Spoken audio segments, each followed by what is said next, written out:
Hello and welcome back to Phillip Island, where it is the Super Saturday of all Super Saturdays. MotoGP qualifying has just taken place, with the man looking to reclaim the lead of the World Championship later on this afternoon, Jorge Martin, taking pole in stunning style. A 1:27.2, half a second quicker than what he went this time last year. The new outright fastest ever lap on two wheels around this place. And the Spaniard's going to be joined on the front row by the KTM Brad Binder, who's done a remarkable job so far this weekend. The KTM looking very, very racy indeed. On the softer tyre, it looks as though maybe over the race distance, when we go to a slightly harder compound on the rear, they might not be able to have that little bit extra to go with Martin and the man on the outside of the front row, the world champion Pecco Bagnaia, who played his cards magnificently. Had two soft rear tyres to use in Q2, saved one following practice yesterday because he did all of his work on the harder compound rear tyre, meaning that he was able to not only get through Q1, but then stick it on the front row of the grid. Just how important could that be for the world champion? The second row of the grid is going to be headed by Alessio Spargo, followed by Johan Zarco and the ever-impressive Fabio Di Gianantonio. And what a blockbuster row 3 of the grid we've got later on as well. Marc Marquez, home hero Jack Miller, and the main man Maverick Vinales as well. As our camera goes that way, but I want to go in that direction, guys, because we've got, if we can, I've just seen an Australian cricket superstar. Let's see if we can head in this direction as we're looking at the fans from Brad Binder. We might have lost him now, but I need to see if I can try and grab the gentleman I've just seen, a certain Mr. Peter Siddle, who is a cricket legend in these parts. We spoke to a few legends in India. I'm going to see if I can be very, very rude indeed and just squeeze in. Apologies, sorry to disrupt you on what is your holidays, but can I just say hello, introduce ourselves? I work for MotoGP. My name's Jack. Peter Siddle, how are you? Very good, thank you. First time at MotoGP? It is actually my first time, yeah. And what do you make of it? It's been good so far. They're obviously fast, so I think that's the difference. I've watched a lot of car racing, but not the bikes as much. So yeah, it's great to be here. Where were you watching for the qualifying session there? I was just up top on the rooftop, yeah, just watching the go down the main straight. So get a pretty good view from there, and yeah, obviously cheering on Jack. Yeah, absolutely. Didn't go to plan for him there, but has got the opportunity to bounce back later on. You say the speed. Is there anything else that's amazed you so far? I think just how low they get to the ground. I think that's the craziest thing. They're on such a small machine, and yeah, get low to the ground. They're fast, but their control's amazing. So yeah, it's obviously great viewing. Like you said, hopefully Jack can go well this afternoon. Do you ride a bike yourself? I tried to, but yeah, a bit too tall. I don't think I'd go too well on these bikes, but probably a bit too fast for me. Well, great to see you here anyway. Absolute pleasure. Enjoy the rest of the weekend. Thanks, bud. Thank you. Great to have cricket legend, I think we can call him. Ashes hero as well, for the wrong side in my part. Peter Siddle there, who, of course, played for Australia, has been a part of some real ding-dong battles down the years. See if I can just grab... Can we walk and talk, Paul?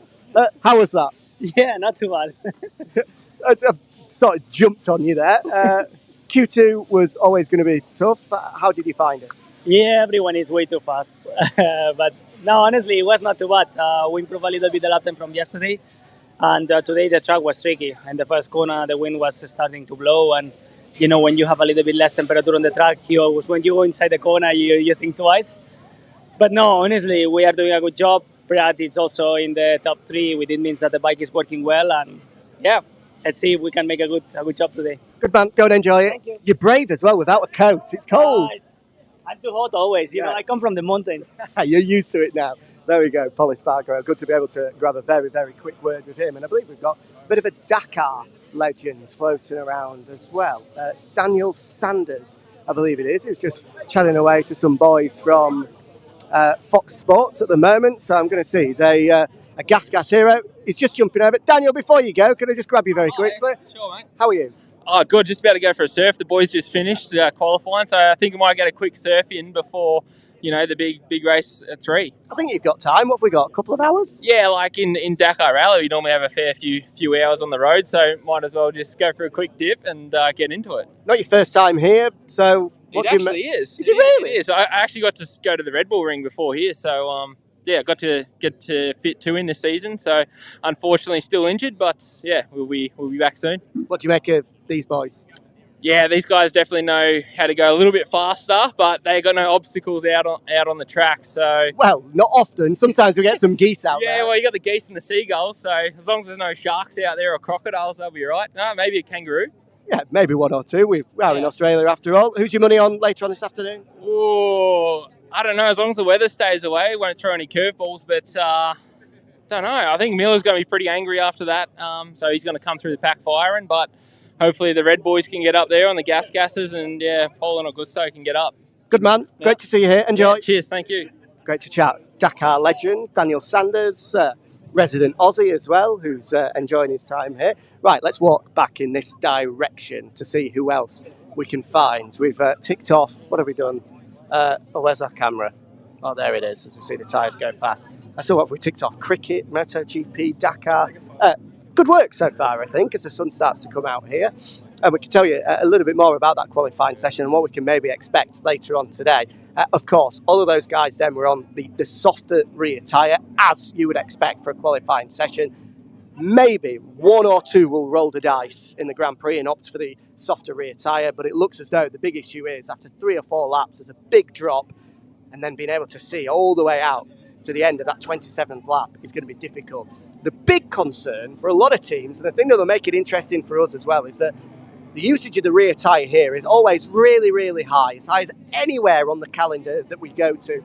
And because of the way in which the sessions unfolded yesterday, for the need to be able to put fast laps in at the end of the practice session, nobody has gone beyond 20 or 21 laps with that harder rear tyre, the medium rear tyre, meaning that it's getting to those final 6 or 7 laps later, there's a lot of people pretty much going into the unknown. So that's going to make it extremely interesting for us, because riders are going to be using up the tyre as much as they can do throughout those opening 20 laps, but then when there's 7 to go, you're not really knowing what to expect, whether there's going to be a further drop again, or whether it will be consistent enough to see them all the way through to the checkered flag. But it makes it interesting viewing nonetheless, and it always is going to be interesting viewing, given the fact that we've got the Australian Grand Prix taking place in just a few hours' time. The first time that the Grand Prix is being held on a Saturday since 2015, the Dutch TT back in 2015. If you're a big fan like me, then you will know exactly what happened on that day, the iconic head-to-head battle between Marc Marquez and Valentino Rossi. Are we about to see another iconic head-to-head battle between an Italian and a Spaniard? We'll have to wait and see. As the world champion here, Pecco Bagnaia, signs a few autographs on his way through to his office unit just past here. I'm going to see if I can just be a little bit cheeky and wait on the other side and get a very, very quick thought from Pecco once he's gone through and signed all of the signatures, taken all of the photos, because that was a step in the right direction for certain for Pecco Bagnaia as he makes his way through. I'm just going to very quickly say, Pecco, good job. Happy with that? Yeah, a lot. We are in live? Yes, we are. Ciao a tutti. Confident for this afternoon? Yeah, let's see. Will be tough, but let's see. We are fast. Good man. I'm glad to hear. Go and enjoy. As we see, is this a little bit of decorations for the weekend as well? I've seen the Roman... The best fans in the world. Yeah, the Roman emperors were walking around the other day as well, doing a good job of supporting you. As Pecco, the world champion, jumps into his office. See, it's not the stylish office that he's normally used to, but a little bit of decoration there. As we grab a very quick word with him. Confidence, I think, is the right word.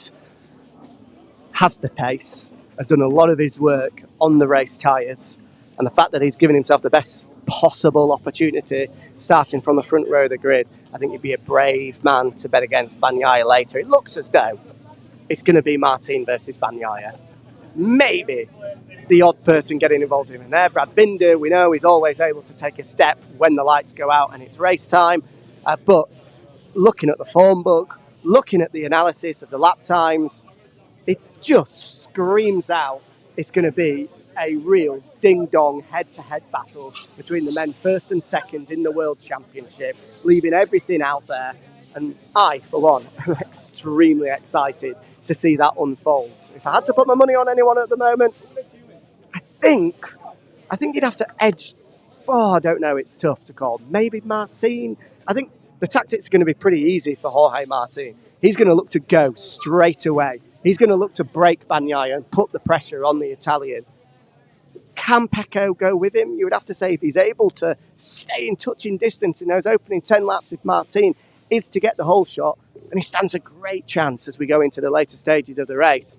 But those opening 10 laps are going to be absolutely crucial as Martin looks to get the jump and make the break on the man behind him and recover some lost points that he left on the deck in Indonesia 6 days ago. As we make our way down to the bottom end of the paddock where there's a little bit more frustration. Yamaha boys, both Fabio Quartararo and Franco Morbidelli, unable to get out of Q1. Same said for the RNF Aprilia as well. Ralph Fernandez not doing a terrible job. Had met his marker, met his target, and the boys in front just able to go a little bit quicker. But a head scratcher for Miguel Oliveira, just hasn't looked comfortable all weekend. And his woes continued in that qualifying session. Much promise for Maverick Vinales. Felt as though he was going to be the man able to compete with the Ducatis and the KTM. But in the end, wasn't able to deliver on that promise. 9th on the grid for the Spaniard. It's not what he was expecting whatsoever. And news from LCR as well. Takanaka, of course, always Aussie support here. Always to see the LCR box. Great shame.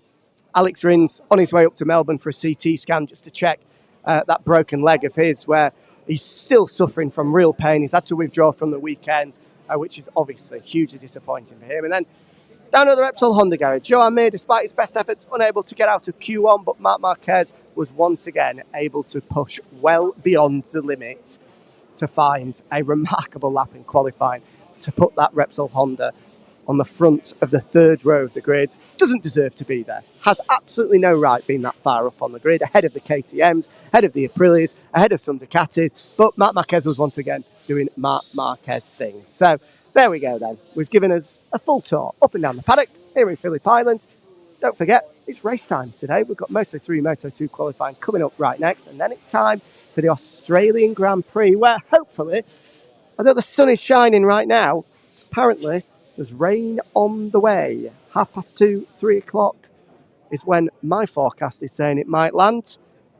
Right on time then, because the Grand Prix is due to get underway at 3:10.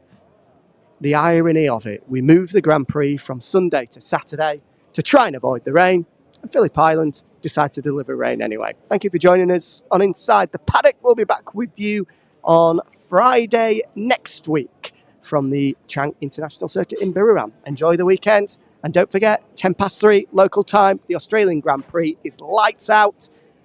Make sure you set your alarms and don't miss it. You do a great job.